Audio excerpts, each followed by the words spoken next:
I'm the assistant director for the Midwest Writers Workshop, which is a 50-year-old organization, actually celebrating its 50th this summer, and has a free day of panels and workshops and cake in July.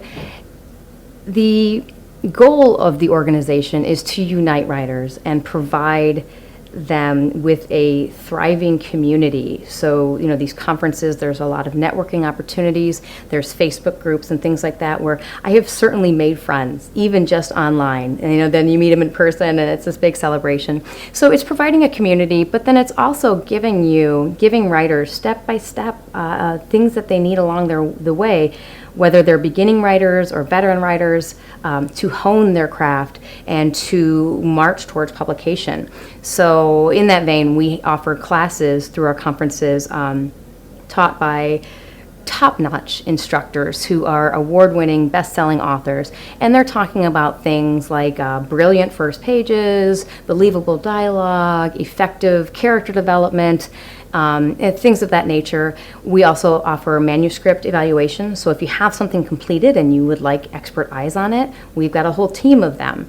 And we also have the annual Agent Fest online, where you can actually pitch to real live agents, which is very exciting. And even if you don't pitch, whether or not you pitch, you can attend these sessions taught by the agents themselves that give you insights into the publishing industry, from how to write query letters or proposals to what to expect from your relationship with your agent. So that is obviously, from beginning to end, is a great sampling of the publication path. We also work a lot with Jane Friedman, and she typically offers a workshop with us, and she is, an institution in the writing and publishing world. So it's a great honor that she is so willing to work with us as a keynote speaker or a workshop leader.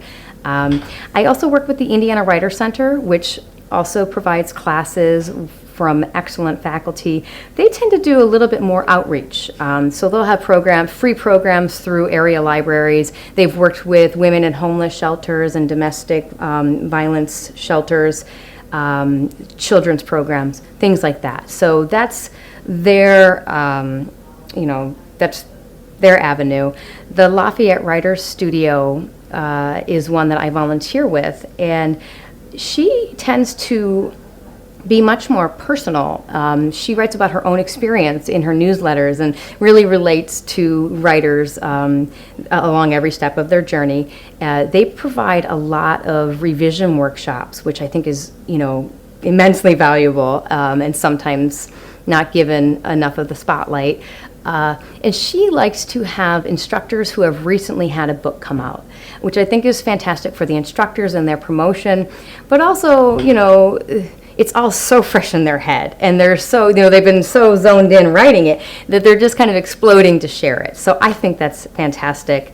And then, of course, there's the Of Rust and Glass, which is a literary magazine. It's a Midwest creative collective. It's celebrating artists, poets, writers,